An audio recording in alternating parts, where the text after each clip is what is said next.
2020 경남 진로 체험 한마당 둘째 날 오후 일과 지금부터 시작하겠습니다. 1시 이제 막 넘어가는 시간인데 식사는 맛있게 하셨는지 모르겠습니다. 가장 졸음이 오고 가장 나른한 시간대가 이 시간대가 아닐까 생각됩니다. 하지만 여러분들의 꿈을 위해서 조금 더 집중해 주시고 함께 해 주시면 고맙겠습니다. 어제부터 시작이 됐고요. 온라인상에서는 18일까지 쭉 이어지는 2020 경남 진로 체험 한마당 여러분들 3일 동안은 온라인 라이브로 진행이 됩니다. 100% 온라인 진행이 되는데요. 3일 동안은 사람책 도서관을 비롯해서 직업 특강을 통해서 여러분들의 꿈에 한 발짝 더 다가갈 수 있도록 저희들이 노력을 하고 있습니다. 오전에는 사람책 도서관에서는 마술사와 그리고 웹툰 작가를 만나보는 시간을 가졌는데, 이제 오후에는 직업 특강이 준비되어 있고요.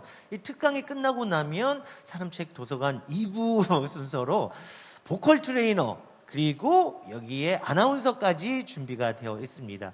혹시 이쪽에 관심이 있는 분들은 저희들과 계속해서 접속 유지하시면서 즐겨주시기 바랍니다. 요즘 시간이 날 때마다 TV 많이 보시죠. 그리고 각종 매체를 많이 보시는데 스포츠 TV를 볼 때 그 스포츠를 좀 더 즐겁게 만들어주는 분들이 계십니다. 말씀드린 순간 손흥민 선수 슛! 골입니다. 뭐 이런 해설을 해주시는 분들, 이분들 덕분에 모르는 스포츠도 즐겁게 볼 수가 있는데요. 오늘은 그 해설의 세계로 여러분들을 안내할 분을 모시겠습니다. 근데 스포츠는 스포츠인데 그냥 스포츠가 아닙니다. 남녀노소 모두가 즐거워하는 이 스포츠 해설가, 우리 박진영 해설가를 모실 텐데 프로게이머 출신이니까 더 깊숙이 더 많은 이야기를 해 주실 것 같습니다. 자, 컴퓨터 앞에, 휴대전화 앞에 계신 분들 좀 더 집중을 해 주시고 귀 기울여 주시기 바랍니다. 자, 직업 특강 e스포츠 관련 직종 로그인 하기로 여러분들과 함께 인사할 e스포츠 해설자 박진영 씨를 모셔보겠습니다. 여러분 환영해 주시기 바랍니다. 그리고 여러분들 댓글 많이 남겨주시고 또 응원의 글뿐만 아니라 질문 많이 남겨주시는 분들은 저희들의 말미에 뽑아서 저희들 선물 드리는 거 알고 계시죠? 네, 함께 해주시기 바랍니다. 잘 부탁드리겠습니다. 저는 말미에 나올게요. 네, 감사합니다. 네, 여러분 안녕하세요. 저는 e스포츠 해설 박진영입니다. 사실 이제 특강을 한다고 해서 여러분들에게 좀 많은 부분들을 말씀드릴 겸 나오기는 했는데 뭔가 저에게는 굉장히 무거운 자리인 것 같아서 e스포츠 해설하는 것처럼 조금은 가볍게 여러분들한테 편하게 설명하도록 하겠습니다. 그러면 시작하겠습니다. 네, 일단 2020 경남 진로체험 한마당이라는 행사에서 슬로건 자체가 꿈에 로그인하다더라고요. 그래서 이번 제가 진행하는 PPT에서도 이름을 해설자 박진영과 e스포츠 관련 직종 로그인하기로 정했습니다. 이런 말하는 거 좀 낯간지러워 하는데 확실히 슬로건이니만큼 저도 그렇게 이름을 정했는데요. 오늘 정해진 순서는 사실 많지는 않습니다. 여러분들과의 이제 Q&A, 궁금해하시는 것들 이제 또는 질문을 해주시면 그걸 위주로 대답을 해드리기 위해서 콘텐츠를 많이 준비는 안 했는데요. 첫 번째는 제 본인 소개, 두 번째는 e스포츠 직업의 다양성, 세 번째는 e스포츠를 시작하게 된 계기와 동기입니다. 네 번째는 앞서 언급해드린 것처럼 질의응답 순서를 준비하고 있고요. 그럼 시작하겠습니다. 네, 일단 저는 스타크래프트 1과 스타크래프트 2 출신, 프로게이머 출신, 현재 해설을 하고 있는 박진영이라고 하고요. 스타크래프트 1에서는 조금 안 유명했기 때문에 아마 여러분들이 뭐야 제가 스타크래프트 1 프로게이머였어?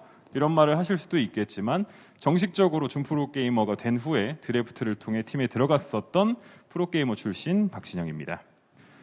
일단 e스포츠 직업의 다양성, e스포츠라고 하면은 여러분들이 아실만한 게 BJ분들, 스트림 하시는 분들, 또는 유튜브 하시는 분들, 게임 방송 위주로 하시는 분들이나 또는 저처럼 해설, 또는 캐스터, 인터뷰해 주시는 분들, 역시 그리고 가장 유명한 프로게이머로 알고 계실 텐데요.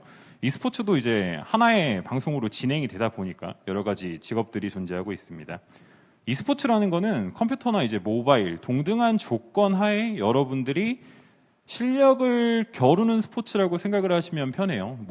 쉽게 생각해서 AOS, RTS, FPS 이렇게 서로 간의 동등한 조건 하에 경기를 진행할 수 있다면 그 게임 자체를 e스포츠라고 평가하고 e스포츠 리그가 열리고 있습니다. 대표적인 예로는 스타크래프트 1과 스타크래프트 2는 RTS죠. 전략 시뮬레이션 게임이고요. 배틀그라운드는 FPS, 리그 오브 레전드는 AOS라고 평을 받고 있습니다.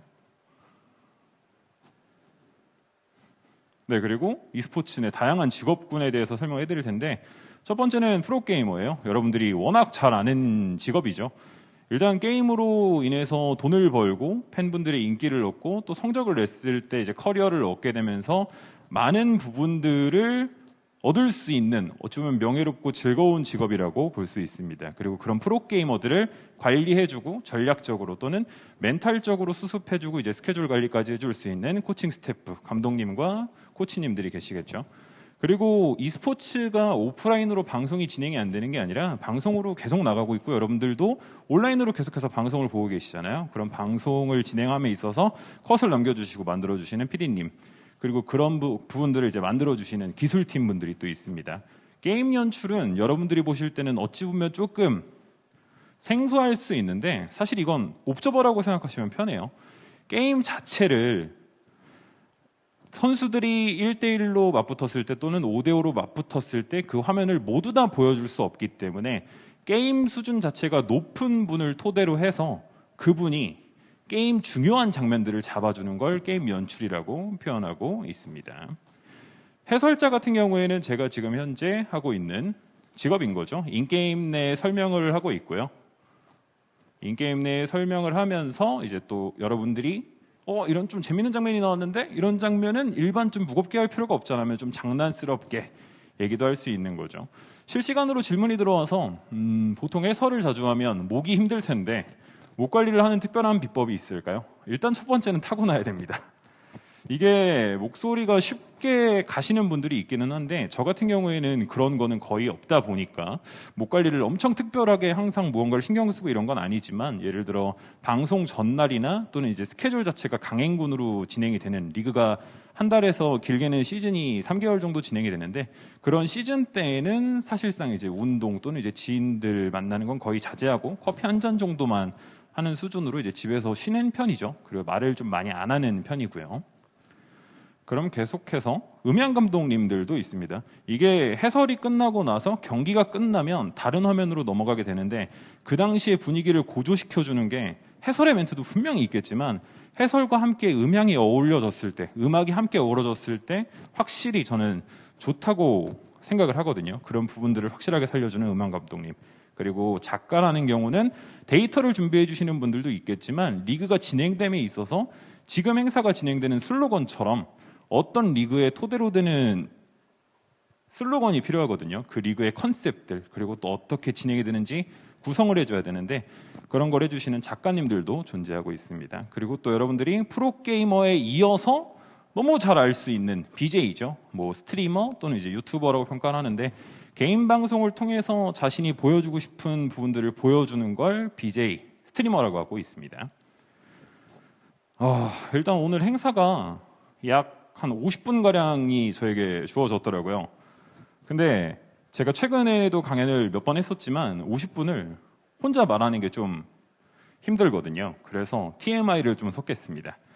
e스포츠 시작 계기 및 동기를 원래는 진짜 짧게 몇 살에 무엇가 돼서 어떤 걸 생각을 했고 어떻게 진행해서 프로게이머가 된 이후에 은퇴하고 난 이후에 해설을 했다 정도로 얘기를 하면 되는데 조금 길게 얘기를 해야 될 것 같습니다. 일단 제가 중학생 때로 넘어가야 돼요. 제가 지금 30인데 14살, 13살 때부터 제가 게임을 좋아하기는 했습니다. 근데 그냥 일반 학생들과 똑같았었던 것 같아요. 그냥 게임 좋아하고 친구들이랑 시험 끝나면은 놀러 가고 뭐 노래방에 가고 뭐 PC방에 가고 이런 식으로 그냥 노는 거 좋아하는 대부분의 학생 중 한 명이 저라고 생각을 했었는데 16살 때 계기를 한번 맞이하게 됩니다. 그 당시에 스타크래프트 1의 인기가 정말 어마어마했었는데 그 스타크래프트 1 결승전을 봤어요.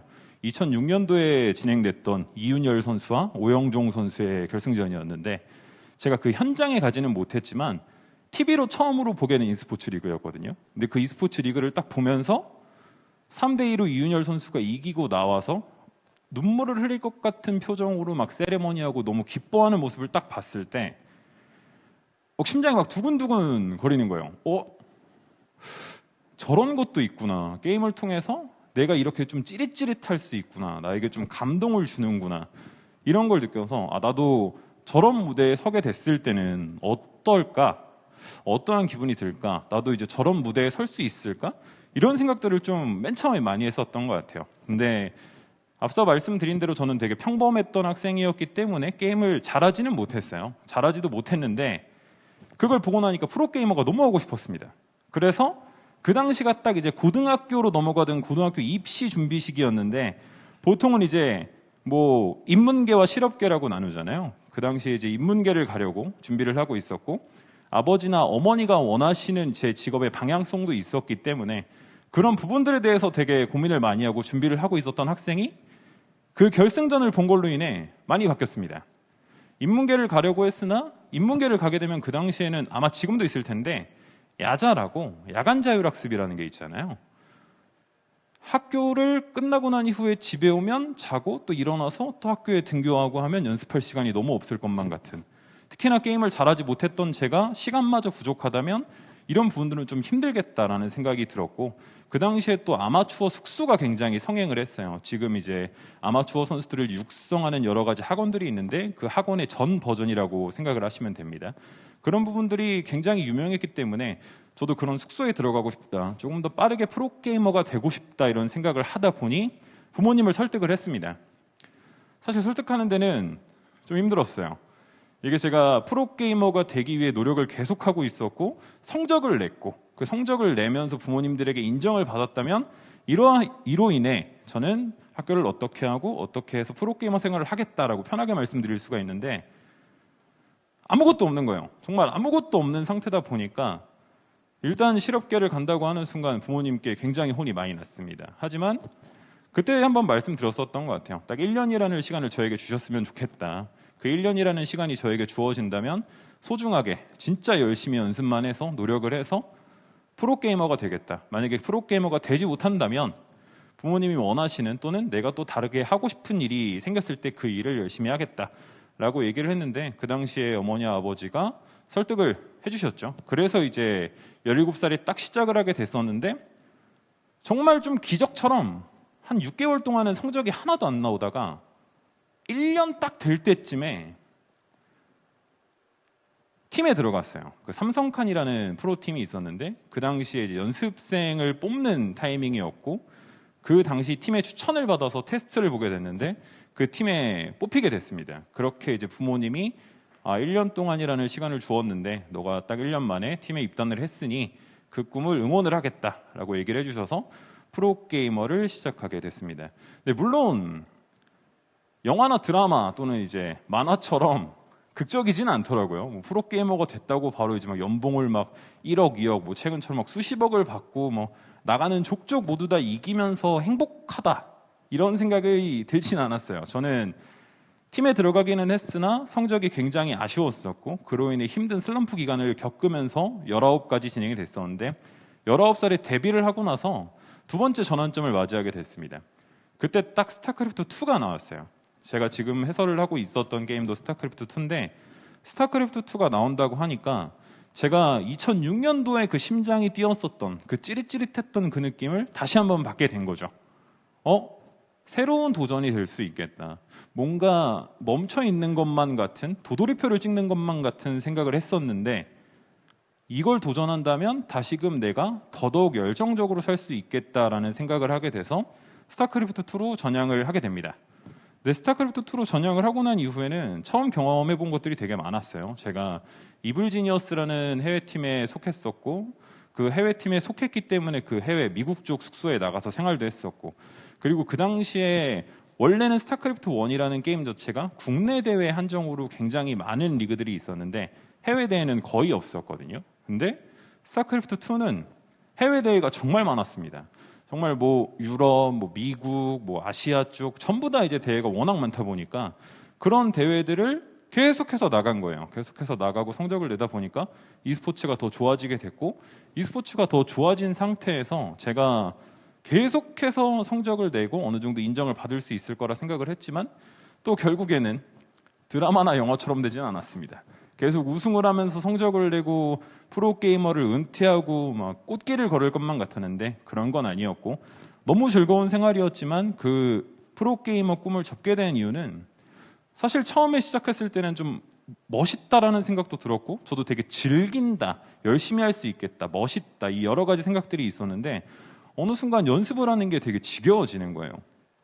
연습도 지겨워지고 대회 나가서 성적도 안 나오니까 팬분들이 저에게 질타해 주시는 것도 볼 때마다 너무 속상하고 게임을 그래서 등한시하다 보니 더더욱 성적은 떨어지고 그래서 이제 은퇴를 결정을 하게 됐습니다. 근데 은퇴를 하게 됐을 때 그 당시에 되게 운 좋게도 해설자라는 제안을 받게 됐어요. 2015년도 초에 제가 25세에 이제 해설을 시작을 하게 된 계기가 그건데 고민을 엄청 많이 했었습니다. 그때 해설이라는 직업 자체에도 메리트가 있었지만 BJ라는 직업도 계속해서 올라오고 있던 상황이었기 때문에 고민을 하다가 근데 해설이라는 직업은 지금 하지 않으면 제가 평생 못 해볼 것 같다라는 생각이 들었고 또 저라는 사람이 막 여러분들이 알만한 유명한 프로게이머 선수처럼 성적을 엄청 잘 낸 것도 아닌데 저라는 사람을 선택해서 해설자로 한번 하면 괜찮을 것 같다라고 추천을 해주신 분한테도 되게 감사하더라고요. 그래서 그 선택이 틀리지 않았다라는 걸 보여드리기 위해서 또 해설자를 선택한 것도 있는데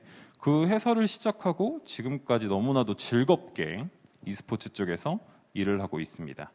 서두가 정말 길었는데 이렇게 하지 않으면 50분이라는 시간을 채울 수가 없을 것 같아서 약간은 길게 말을 했습니다.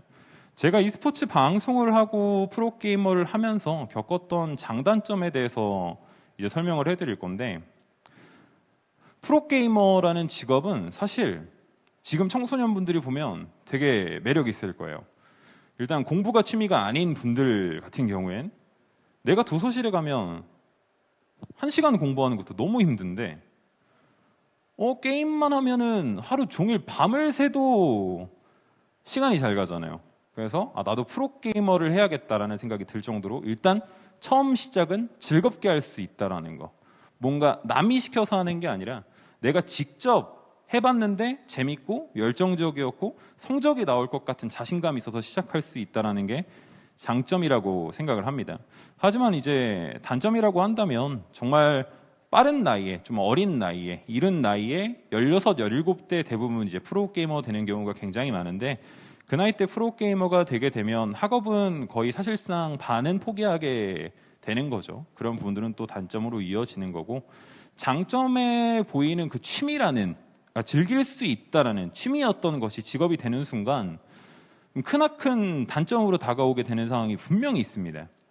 이게 처음에는 게임이 너무 재밌어서 하루 종일 해도 아무 문제가 없었고 계속해서 게임만 할 수 있다면 너무나도 즐거울 것 같다. 방송 나오는 프로게이머 선수들이 받게 되는 연봉을 듣고 그 선수들이 경기에서 이기고 난 이후에 세레머니, 표효 같은 걸 했을 때 와, 이런 거 너무 멋있다. 나도 이렇게 계속해서 살아야겠다 라고 생각을 할 텐데 막상 보여지는 거는 저는 1%밖에 안 된다고 생각을 하거든요.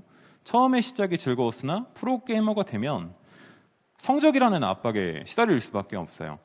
데뷔전을 치를 때 그 떨림은 저는 지금도 기억을 하고 있지만 데뷔전에 졌을 때 그 기억도 저는 아직도 잊지 못하거든요. 데뷔를 한다는 것 자체만으로도 너무 설렜으나 너무 긴장을 해서 게임을 그렇게 좋아하고 그렇게 많이 연습을 했고 또 그 한 경기를 위해서 거의 한 2주라는 시간을 투자를 했는데 제가 그 당시에 한 경기 시간이 한 7분 정도? 7분에서 8분 정도밖에 안 걸렸습니다. 지는 데까지. 그걸 지는 순간 너무 억울한 거예요. 내가 진짜 열심히 준비했는데 이렇게까지 준비를 했는데 정말 아무것도 못하고 긴장해서 막 손을 덜덜덜 떨고 여기서 내가 진 걸 보면 나는 재능이 없는 게 아닐까? 라는 생각이 들 정도로 순간적으로 타격이 엄청나게 컸습니다. 근데 그런 성적을 즐길 수 있게 되고 또 성적이 나오게 되고 긴장이라는 걸 풀 수 있게 되면 프로게이머로서 또 정말 많은 연봉을 받을 수도 있고 또 지켜봐 주시는 팬분들이 많아지는 만큼 응원해 주시는 사람들이 많아진다는 것은 굉장히 큰 매력이라고 생각을 해요. 그리고 프로게이머가 가장 아쉬웠던 건 은퇴를 하게 되면 지금은 이제 BJ 또 유튜버 하시는 분들이 굉장히 많아졌고 또 그로 인해 제 2의 인생을 사시는 분들도 정말 많이 봤지만 제가 은퇴를 하는 당시만 하더라도 그게 막 10년, 20년 된 게 아니라 한 5년 정도밖에 안 됐는데 그 당시에 BJ가 떠오르곤 있었지만 이렇게 자리를 확실하게 잡을 거라는 확신이 없었던 상태예요.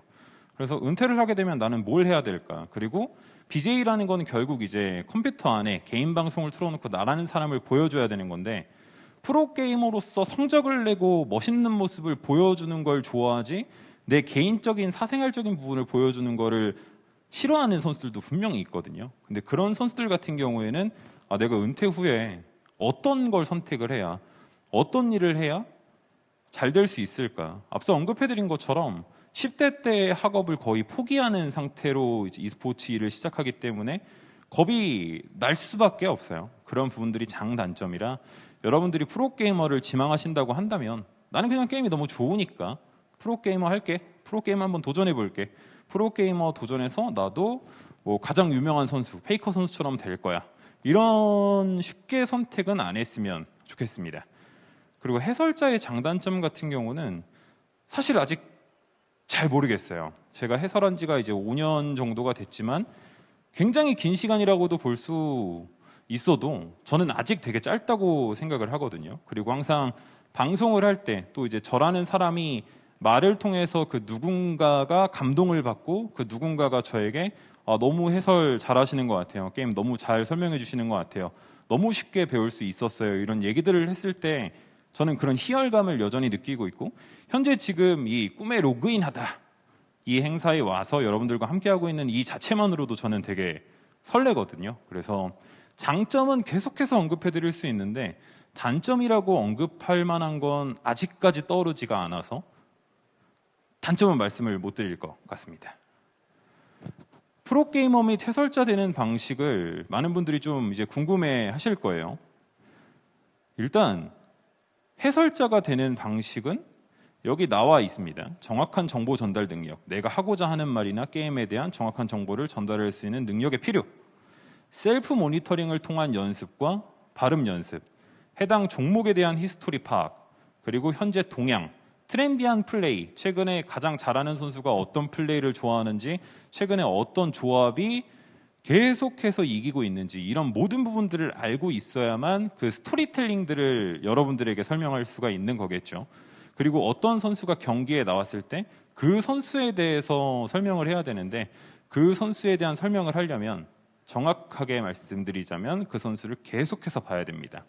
개인 방송도 봐야 되고 연습하는 것도 봐야 되고, 대회 나왔을 때 어떤 식의 플레이를 하는지, 끝나고 나서 지게 되면 얼만큼 아쉬워하는지, 이기면 얼만큼 기뻐하는지를 계속해서 기억을 해야만 그 선수에 대해서 더 멋있게 포장할 수 있고 더 화려하게 말씀드릴 수 있는 것 같아요. 게임 플레이를 많이 하는 것도 프로게이머 되는 것 중에 하나지만, 여기에 적혀져 있는 건 사실 여러분들이 그냥 검색만 하면 나오는 부분들이거든요. 그래서 이런 부분들보다는 다른 말씀을 좀 드리고 싶습니다. 프로게이머가 제가 될 때만 하더라도 그 당시에는 좀 절차가 까다로웠어요. 준프로게이머 평가전이라는 커리지 매치가 있었고요. 그 커리지 매치에서 64강 내지는 128강을 하루에 이제 3판 2선으로 모든 경기를 진행을 하는데, 거기서 우승을 차지하게 되면 준프로게이머라는 타이틀이 생겼습니다. 그 타이틀이 생기고 난 이후에 준프로게이머 평가전이라는 거를 또 준프로게이머 선수들끼리 모여서 진행을 하고, 거기 이제 상위권에 올라간 선수들을 또 다시 한번 드래프트를 통해 이제 팀에 선별이 되는 방식이었는데, 그 당시 팀에 뽑히게 되면, 드래프트가 되면 소양 교육을 받게 되고, 소양 교육을 받고 난 이후에 프로게이머가 되는 절차들이 있었는데, 최근에는 그런 부분들이 없어졌죠. 상위 티어를 찍고 또는 이제 개인 방송에서 자기 자신에 대한 인정을 받는 게 굉장히 중요하다고 생각을 합니다. 저라는 사람이 게임을 잘한다라는 걸 보여줄 수 있는 건 일단 첫 번째는 레더예요. 레더에서 사람들을 만났고, 사람들을 만난 상태에서 계속 이기다 보면 일반 아마추어들이 자연스럽게 인식을 하거든요. 이 아이디를 쓰고 있는 이 사람은 잘한다. 근데 이게 되게 자연스럽게 프로게이머에게도 들어가고, 프로게이머를 만나면서 이기다 보면 이 선수가 인정되기 시작합니다. 아마추어인데 아직 데뷔를 못한 선수인데 이 정도의 실력을 가지고 있어? 우리 팀에 오게 되면 좀 더 나랑 시너지가 좋을 것 같은데? 라는 평가들을 받을 수 있는 시기가 분명히 오는 거죠. 그리고 이제 팀의 테스트도 보게 되고, 따로 테스트를 보고 난 이후엔 이제 인성 관련된 면접도 보게 될 것이고, 그 이후에 여러 가지 얘기들을 거쳐서 팀에 뽑히게 되는데, 여러분들이 프로게이머가 되고 싶다고 한다면 첫 번째로는 레더 위주의 플레이를 하되 저는 개인 방송을 하는 것도 추천을 해드리고 싶어요. 이게 앞서 언급해드린 절차를 밟기 위해서는 계속해서 연습을 하고 그로 인해 성적을 냈을 때 인정을 받는 건데, 개인 방송을 하게 된다라는 건 저라는 사람의 팬이 아마추어인데도 불구하고 생길 수 있거든요. 아마추어인데 내 방송을 많이 봐주고 내 방송을 보는 사람들이 늘어나면 늘어날수록 더 빠르게 다른 사람들에게 자기 자신을 알리는데 도움이 됩니다. 그래서 프로게이머가 되고 싶은 분들은 개인 방송과 게임 위주의 상위 티어 달성을 추천해드리고요. 해설자가 되는 방식은 사실 어찌 보면 더 어렵습니다. 이게 정확한 정보 전달 능력, 뭐 말하는 딕션, 그리고 설명하는 방식, 뭐 여러 가지들이 정말 중요하겠지만, 이게 결국에 해설자라는 거를 지금 당장의 e스포츠 해설을 뽑게 됐을 때 보통은 전 프로 게이머 분들이 굉장히 많아요. 이게 면접을 통해서 말을 잘하니까 뽑는다가 아니라 성적을 내서 이 게임 자체에 이미 전문가가 되어 있는 사람, 그 사람이 인터뷰를 통해서나 또는 개인 방송을 통해서 보여주는 모습들이 해설을 하더라도 괜찮겠다라는 생각이 들게 되면 보통 이제 PD님이라던가 작가님께서 추천을 해주시고, 추천을 하고 난 이후에 데뷔를 하는 경우가 많습니다. 근데 그렇게 데뷔를 하게 된다 하더라도 개인 방송을 통해서 말을 할 때와 마이크를 쥐고 3명이서 중계를 하게 되는데, 그 중계의 합을 맞추는 건 쉬운 게 아니다 보니까 어려운 직업이라고도 볼 수 있겠죠. 일단 가장 많은 예입니다. 프로게이머 출신으로 해설자가 되는 건 지금 말씀드린 것처럼 전 프로게이머로서 성적을 내고 난 이후에 말하는 것 자체로도 인정을 받은 사람, 그 부분에 이제 가장 특출나신 분, 현재도 해설을 하고 계시는 김동준 해설이죠. 리그 오브 레전드와 펍지, 배틀그라운드에서 해설을 하고 계신 분인데, 김동준 해설 같은 경우는 원래 스타크래프트 1과 워크래프트 3라는 게임에서 프로게이머 출신이에요. 거기서도 성적을 계속해서 잘 내다가 굉장히 어린 나이에 한 21살쯤에 해설자로 전향을 했는데, 전향을 하고 나서도 정말 말이면 말, 어떤 사람들을 표현할 때 어떤 선수들을 표현하고 인게임적인 내용을 설명함에 있어서 부족함이 없다는 평가를 20년 동안 받고 있는 분이 김동준 해설. 그리고 펍지, 지금 배틀그라운드에서 해설을 하고 있는 김지수 해설 같은 경우에는 프로게이머 출신이 아닙니다. 정말 희박한 확률을 뚫었다고 저는 생각을 하는데, 이전에 프로게이머가 되는 팀에 소속되는 방식에 대해서 개인 방송을 통해서 인정을 받고 인지도가 생겨서 실력적으로 인정을 받았을 때 팀에서 오퍼가 들어온다라고 말씀을 드렸는데, 김지수 해설은 다른 쪽이었어요. 개인 방송을 통해서 개인 팬덤이 있었고 나를 좋아해주는 사람이 있는 상태로 게임도 충분히 잘했지만 말을 너무 잘했기 때문에 개인 방송을 하면서 그 게임 내적인 설명을 함에 있어서 많은 분들이 이 사람은 해설을 해도 너무 잘할 것 같다라는 평가를 받게 되었고, 그래서 아프리카에서 진행되는 배틀그라운드 리그에 김지수 해설이 섭외가 됐고 해설을 하고 계시죠. 16년도부터. 이렇게 해설자가 되는 방식이 두 가지인 것 같아요. 이 이후에 뭐 다른 식으로 해서 해설자가 되시는 분들도 분명히 있을 수 있겠지만 아직까지는 예가 두 개밖에 없습니다. 프로게이머 출신으로서 해설자가 되는 법, 개인 방송으로서 자신의 능력을 완벽하게 인정받아서 해설자가 되는 것. 이제 e스포츠를 꿈꾸는 분들에게 말씀드리고 싶었던 부분인데, 처음에 이제 말씀드렸던 부분들에 많이 녹아 있기는 해요. 프로게이머를 꿈꾸는 분들 대부분이 제 주위에도 정말 많았고 저와 함께 프로게이머를 지망했던 사람들도 되게 많았거든요. 근데 그분들 같은 경우에 대부분 포기를 했습니다. 포기를 하게 된 이유는 동기부여라는 게 분명히 있었겠죠. 저처럼 어떤 경기를 봤는데 감동을 받았고 그 감동을 받은 상태로 나도 저런 무대에 서고 싶다라는 느낌을 받아서 게임을 시작하는 사람들도 분명히 있는데, 대부분은 공부가 하기 싫어서 하는 분들이 좀 많더라고요. 나는 그냥 집에서 컴퓨터 하는 게 너무 재밌는데, 나는 게임하는 거 시간 가는 줄 모르겠는데 그냥 게임을 하다 보니 시간이 계속 잘 간다. 이걸 직업으로 삼으면 내 인생에도 정말 이제 유명해지고 연봉을 많이 받을 수 있는 날이 오지 않을까 생각을 할 텐데, 앞서 장단점에 언급해드렸던 부분들이 그대로 녹아있다고 저는 생각을 해요. 쉽게 생각하지 않았으면 좋겠습니다. 자기 인생에 처음으로 선택을 하게 되는 부분일 거예요. 왜냐하면 성인, 뭐 20대 이후에 막 30대의 프로게이머가 되시는 분들도 간혹가다 있기는 하지만 메인이라고 평가받는 리그에서 프로게이머가 되는 경우는 대부분 15, 16 그 나이대에 인정을 받고 16, 17대 데뷔를 하고 17, 18대 우승을 하는 경우가 정말 많거든요. 그래서 10대 때 선택을 함에 있어 어찌 보면 저는 자립심을 키울 수 있다고도 생각을 하거든요. 어린 나이에 내가 하고자 하는 걸 선택해서 할 수 있다라는 확신과 자기 자신에 대한 믿음, 그런 부분들이 되게 멋있다고 생각을 하기 때문에 프로게이머를 도전하고 있는 여러 어린 이제 청소년분들도 너무 이제 응원을 하고 있지만 그중 100명이라고 쳤을 때 한 7, 80명 정도는 게임으로 인해 내가 성적이 잘 나오고 이로 인해 더 멋있는 걸 보여주고 싶다라는 욕심보다는 나는 공부가 취미가 아닌 것 같아서 라고 생각을 하시는 분들이 있다면 그런 분들은 프로게이머가 되지 못한 상태로 도태될 수 있는 부분들이 저는 분명히 있다라고 생각을 합니다.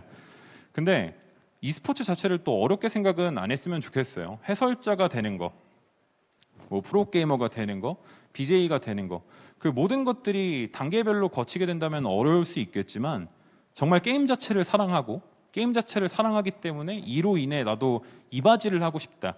예를 들어 프로게이머나 해설이 아니더라도 e스포츠에 일할 수 있는 건 워낙 많잖아요. 앞서 언급해드린 뭐 작가도 있고 PD도 있고 게임 연출 쪽도 있고 정말 많은 분야들의 e스포츠인들이 녹아있기 때문에 정말 게임을 좋아하고 사랑하는 분들이라면 그 게임을 시작함에 있어 동기부여를 확실하게 갖고 내가 어떤 부분을 꿈꾸고 있는지 정확하게 정하고 난 이후에 자신의 꿈에 로그인을 했으면 좋겠습니다. 그런 부분이 안 된다면 제가 지금 여러분들에게 설명하고 있는 건 사실상 정말 아무것도 아니게 되기 때문에 꼭 당부해드리고 싶었던 것 같네요. 이거 말고는 이제 제가 Q&A를 좀 받고 싶은데 Q&A를 받아도 되겠죠? 자, 그 오랜 시간 뭐 거의 30분 이상 말씀을 해 주셨습니다. 제가 좀 이쪽으로 좀 움직여야 될 것 같아요. 네.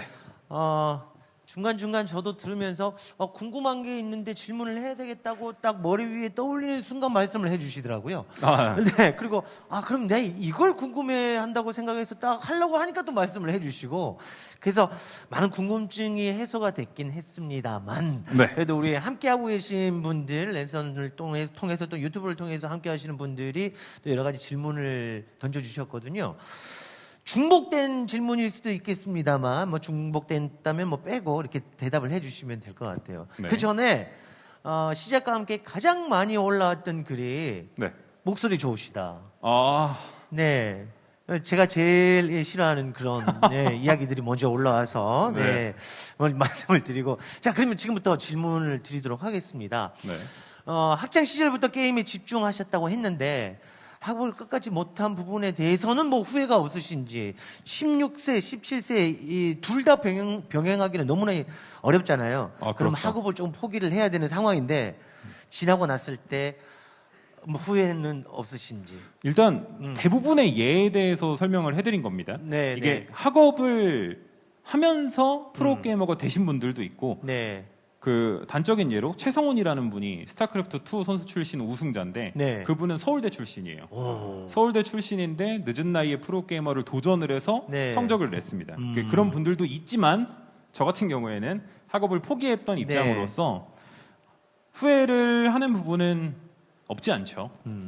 그 이유는 10대 때 학업을 포기한 느낌보다는 학창 시절을 포기한 느낌이 가장 컸어요. 학창 시절의 그런 에피소드나 추억이 좀 사라지니까 거기에 대한 이제 후회는 좀 있다는 말씀인가요? 그렇죠. 저라는 사람의 10대를 딱 되돌이켜 봤을 때 네. 게임을 했고 게임으로 인해 프로게이머가 됐고 그로 인해 많은 분들이 저를 좋아해 주셨고 너무 감사했는데 일반 학생들이 당연하게 경험할 수 있는 부분들 있잖아요. 뭐 중고등학생 때 수학여행을 간다던가 네. 친구들과 함께 모여서 이제 시험이 끝나고 난 이후에 맛있는 걸 먹으러 간다던가 이런 되게 당연한 것들이 저에게는 부족하거든요. 당연한 것들이 네. 본인에게는 좀 부족하다. 그래서 그런 거에 대한 이제 후회는 조금 있다. 네. 그 말씀을 해주셨고, 지금 레슨을 통해서 유튜브를 통해서 그리고 SNS를 통해서 보고 계신 분들 물론 본인의 꿈이 프로게이머나 해설가가 되고자 하는 분들 계십니다만 부모님들도 상당히 많이 들어와 계시거든요. 아, 그렇죠. 그러면 이제 자녀의 장래의 희망이 프로게이머인 분도 계실 텐데 이거 취미인지 아니면 진로로 선택해도 되는지 이걸 이제 부모님 입장에서 선택을 해줄 수 있는 기준이 있을까요? 일단 네. 진짜 쉬워요. 사실은. 진짜 쉽다. 정말 프로게이머를 지망한다라고 얘기를 한다면 네. 보통 자기 자신이 그 학교에서 네. 그 학군 내에서 네. 가장 잘한다고 평가받는 분들이 보통 프로게이머를 하고 싶어 하는데 네. 어느 정도 잘한다는 자신감이 있는 분들이. 네, 그런 분들이 아닌데 프로게이머를 도전한다고 하시는 분들이 있어요. 네. 그런 걸 아는 방법은 자기의 자녀가 네. 어떤 게임을 하는지를 알고 네. 그 자녀에게 랭커를 물어보면 됩니다. 어떤 티어를 가지고 있는지 물어보면 아하. 이게 굉장히 심플해요. 네. 브론즈, 실버, 골드, 플래티넘, 다이아, 네. 마스터, 그랜드 마스터, 챌린저 이렇게 올라가는 리그 오브 레전드라는 게임이 있는데 네. 그런 티어제가 거의 모든 게임에 존재하거든요. 근데 프로게이머를 도전하거나 또는 프로게이머를 도전해 볼 만하다라고 평가를 받는 분들의 대부분은 마스터죠. 마스터 이상입니다. 마스터 이상급이 돼야 된다. 네. 근데 네. 만약 그 자녀분에게 물어봤는데 네. 엄마 나 게임이 너무 하고 싶어서 나 이거 할게 라고 해서 티어를 물어봤는데 네. 골드, 실버, 브론즈다 하면은 사실상 프로게이머를 도전하기는 아직까지는 좀 아쉬울 수 있어요. 네. 그래서 우리 자녀분들에 대해서 이렇게 선택을 해줄 수 있는 입장이려면 일단 알아야 되겠네요, 그죠? 네. 아, 그렇죠. 간단하게 같이 하는 건 뭐 더 좋은 방법일 수도 있겠습니다만 어떤 게임에 이 친구가 관심을 갖고 있고 또 도전을 하려고 하는지 알아보고 레벨을 물어보시면 될 것 같습니다. 좋은 대답이 됐을 것 같고요. 지금 이제 나중에 결혼을 하셔서 또 자녀가 딱 프로게이머, 아빠 나 프로게이머. 그럼 어느 정도 실력이 있기는 있는 것 같은데, 만약에 한다면, 어떻게 말씀을 해주고 싶으신지. 제가 프로게이머를 도전했던 시기가 네. 2006년도예요. 네. 그 당시가 중학교 3학년이었는데 그 당시에 e스포츠의 인식 자체, 2006년도 그 전에 e스포츠 인식은 사실 좀 안 좋았어요. 부모님들이 야, 컴퓨터 게임만 해서 어떻게 먹고 살려고. 그랬었죠. 그랬던 시절이 분명히 있었고, 네. 저도 그로 인해 설득을 하는데 되게 힘에 겨웠던 부분들이 분명히 있었는데, 10년이 조금 더 지난, 15년 정도가 지난 현재, 제가 생각했을 때 e스포츠는 정말 전망 좋은 직업군이라고 생각을 하거든요. 제 자식이 프로게이머가 되고 싶다라고 저에게 네. 얘기를 하고, 앞서 언급해드린 티어를 네. 얘기했는데, 마스터다라고 하면, 해야지. 오. 이렇게 얘기를 할 것 같아요. 한번 도전해봐도 좋을 것 같다. 대신 저는 타임라인을 좀 줄 것 같습니다. 커트라인을 좀 줘서 네. 1년이라는 시간, 뭐 내지는 네. 6개월이라는 시간을 줘서 그 시간 내에 너가 원하는 이룰 수 있는 성과를 못 낸다면 포기하고 다른 걸 선택하는 것도 나쁘지 않다라고 얘기를 할 것 같습니다. 그러니까 어떻게 보면 부모님 입장에서 가장 중요시 생각하는 단계의 나이대가 16, 17, 18, 요 나이대잖아요. 네. 그 자녀에게 1년이라는 시간을 툭 할애할 수 있다는 말씀인가요, 지금? 저는 그 정도는 투자를 해도 사실 대학교 입시를 준비하는 기간이 초등학교 6년, 중학교 3년, 고등학교 3년에서 12년이잖아요. 그렇죠. 근데 그 첫 수능이라는 곳에서 보통 실수를 해서 재수를 하는 경우가 있는데 그 시간도 1년이거든요. 1년이라는 시간은 정말 많은 게 바뀔 수 있고 많은 걸 도전할 수 있는 시간이라고 저는 생각을 해서 네. 1년이라는 시간을 정말 중요한 시기긴 하지만 자녀에게 줄 수 없다면 저는 그거 자체로도 되게 미안할 것 같아요. 제가 허를 찌르는 질문일 것 같아서 딱 던졌는데 대답을 해주시네요. 그래서 그런 확고한 신념을 가지고 계시기 때문에 어떠한 질문을 던져도 말씀해 주실 것 같습니다. 만약에 이 만약에라는 이게 단서를 다는 게 좀 웃기긴 하지만 네. 1년이라는 시간을 달라고 했잖아요. 네. 부모님께 내가 뭔가를 해보겠다. 근데 1년 말매쯤에 이게 성적도 나고 이렇게 연결이 되신 거예요. 그래서 이제 좋아. 그러면 부모님이 네가 원하는 길을 한번 가라고 말씀을 해 주셨는데 만약 그 기회가 오지 않고 1년이라는 시간이 지났음에도 불구하고 본인은 잘할 수 있다는 확신은 있지만 그 결과가 안 나왔을 때 네. 안 나왔다면 지금 뭐가 돼 있을까요? 네, 해설자가 아닌. 아마 똑같이 프로게이머하고 해설했을 것 같아요. 그래도 이게 제가 자신이 있었던 상태로 1년이 시간이 지났는데 성적이 안 나온 상태인 거잖아요. 네. 그럼 다시 한번 설득했을 것 같아요. 안 된다. 안 된다. 그러면- 뭐라는 거니? 너 1년 달라고 해서 아빠가 1년을 줬는데 아무것도 한 게 없잖아. 그러면 이제는 아빠 말을 들어야 되지 않니? 좀 좋은 말 중에 자녀를 이기는 부모는 없다라고 해서 딱 3개월만 네. 엄마 나 3개월만 음. 아빠 나 3개월만 더 줘 하면 설득이 되지 않을까 저는 생각을 해요. 좋아. 그러면 자녀 얘기는 뭐 부모 없다고 했으니 1년을 줬는데도 결과가 없어. 이제 마지막 3개월. 그래도 3개월 동안 뭔가 일어나지 않는다면 아빠가 하자는 대로 해야 되는 거야? 지장 찍어. 이렇게 되는 건가요?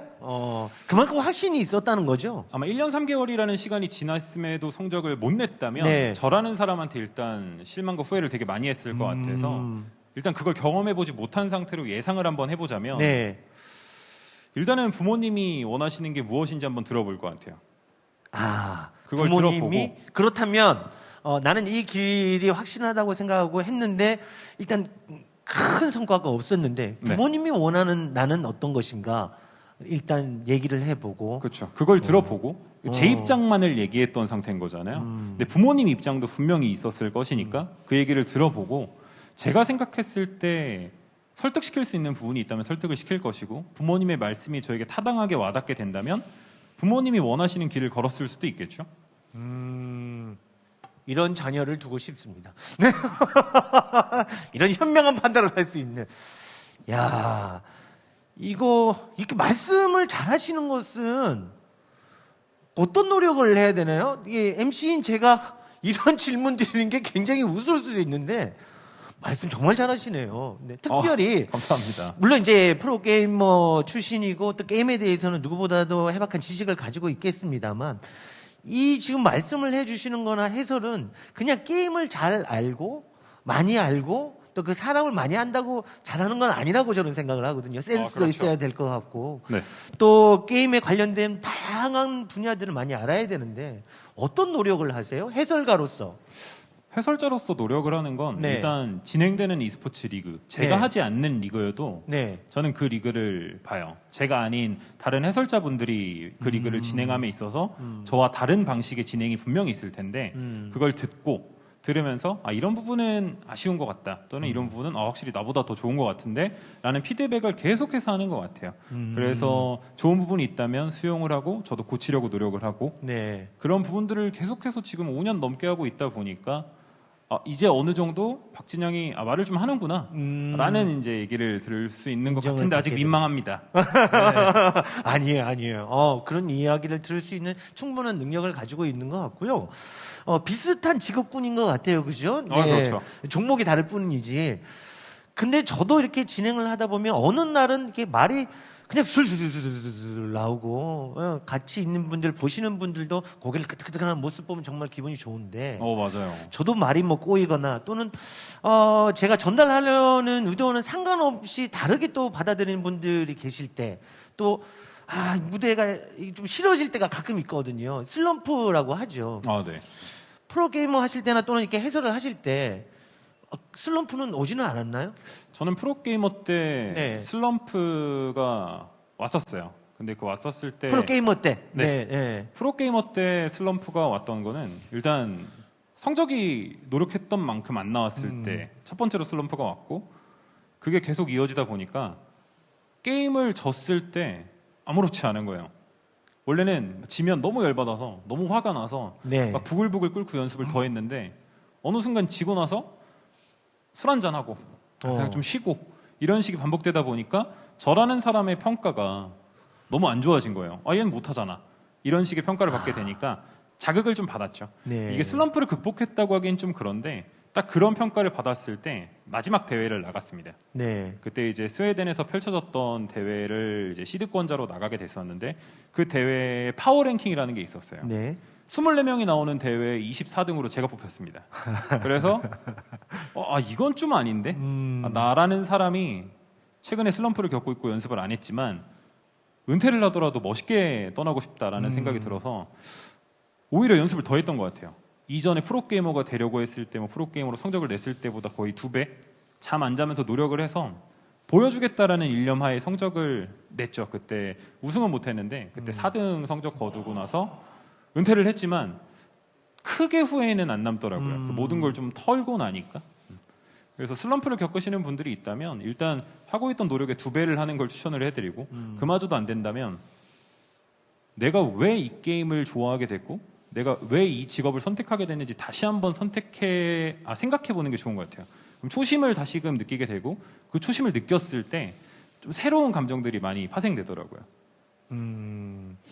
그렇게 또 극복을 해 주셨고, 그 프로게이머로서의 슬럼프도 겪었지만, 은퇴를 또 멋있게 나름대로, 네. 장식을 하셨고, 그 은퇴 후에 이제 해설가로서의 또 다른 삶을 지금 살고 계신 거잖아요. 그렇죠. 그리고 5년이라는 시간이 흘렀고, 어느 정도 인정을 받는 위치에 계신데, 이제 5년, 뭐 앞으로도 뭐 10년, 20년 더 하실 수는 있겠습니다만, 5년이 지난 이 시점에서 제가 이런 질문을 드리는 거는 좀, 안 맞을 수도 있겠습니다만, 혹시, 프로게이머 이후에 해설자 이후에 그 삶을 한 번 정도는 그려보신 적이 있으신지, 아니면 내가, 젊은 분들이 이제 프로게이머가 많이 있다고 했잖아요. 네. 해설자는 물론 뭐 70, 80 넘어갈 수도 있습니다만, 그래도 어느 정도까지는 내가 가능할 것 같다는 이런 마지노선이라고 할까요? 이런 것도 그렸을 법도 해서 제가 드리는 질문입니다. 사실 해설자 이후의 직업은 네. 아직까지 생각은 안 했던 것 같아요. 프로게이머라는 직업은 수명이 좀 짧습니다. 네네네, 그러니까. 수명이 조금 짧다 보니까 이후에 어떤 걸 선택해야 될지 고민하는 분들이 되게 많았고 네. 뭐 최근 들어서는 BJ 하시는 분들도 굉장히 많아요. 개인 방송을 통해서 하시는 분들도 있고 지금 현재 이제 이 현장에 와 계시는 이전에 히어로즈 오브 더 스톰이라는 게임이 있었는데 그 네. 게임에 프로게이머를 했었던 천장현이라는 선수가 또 있거든요. 그 선수가 현재 이제 경남 e스포츠 협회에서 네. 취직을 해서 또 일을 하고 계십니다. 그래서 은퇴를 하고 난 이후에 직업을 선택함에 있어서는 여러 가지 e스포츠 관련된 직종들이 많다라는 걸 설명해 드리고 싶고 시간이 조금 부족하기 때문에 여러분들이 혹시 궁금한 게 있다면 제 SNS에 질문을 해주시면 네. 제가 직접 성심성의껏 말씀을 해드릴게요. 그러면 또 개인적으로 이렇게 대화를 할 수 있겠군요. 네, 그리고 저 같은 경우에는 해설자 이후에 직업을 선택한 건 없지만 꿈은 네. 있습니다. 로또가 되는 거. 예, 이렇게 멋진 분과도 저랑 뭐 비슷한 꿈을 꾸고 있는 분이 계시네요. 그러면 이제 해설자가 아닌 프로게이머에 대한 이제 또 궁금증이 많이 있는 것 같아요. 1차적인 꿈이 이제 프로게이머, 네. 그 이후에 이제 관련된 직종으로 이제 확장을 하는 게 대부분인데, 그 주류에 있는 프로게이머들과 그렇지 않은 분들과의 이렇게 대우나 또는 금액적인 부분은 뭐 당연히 많이 나겠습니다만 그런 게 좀 차이가 있나요? 그렇죠. 좀 차이가 많이 나요. 그 인기가 있는 게임과 인기가 없는 게임에 대한 차이는 앞서 말씀하신 것처럼 네. 연봉이나 금액적인 차이가 분명히 있고요. 그리고 보통 이제 팀에서 지원을 받는 경우가 많습니다. 주류 게임 같은 게 연봉도 받고 팀 숙소 생활을 하면서 대회를 나갈 때 이제 코칭 스태프분들과 함께 나가는 경우가 많은데 네. 비주류 게임 같은 경우에는 그런 게 거의 없죠. 가끔 이제 해외 대회를 나가시는 분들 중에는 개인 사비를 통해서 그렇게 나가시는 되는군요. 분들도 계세요. 네, 지금 프로 게이머 중에 네. 최고의 이게 연봉을 받는 선수는 페이커 선수라고 알고 있습니다. 그러니까 정확한 연봉이 공개되진 않은 걸로 저도 알고 그 있고. 연봉은 또 공개가 되지 않았군요. 그리고 저도 궁금한데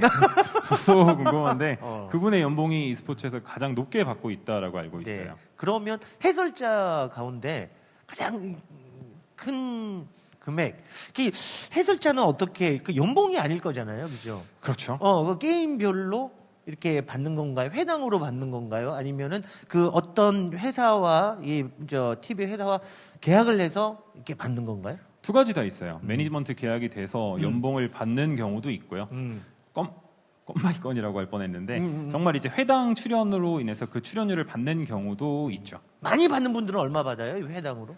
그 금액은 사실상 천차만별이라 이렇게 또 얘기하시네요. 잘 모르겠는데 근데 확실한 건 나중에는 그 정말 천차만별의 네. 천을 제가 담당하고 싶습니다. 알겠습니다. 네, 천차만별이라는 건 여러분들이 어떻게 도전하느냐에 따라서 달라진다는 말씀인 것 같아요.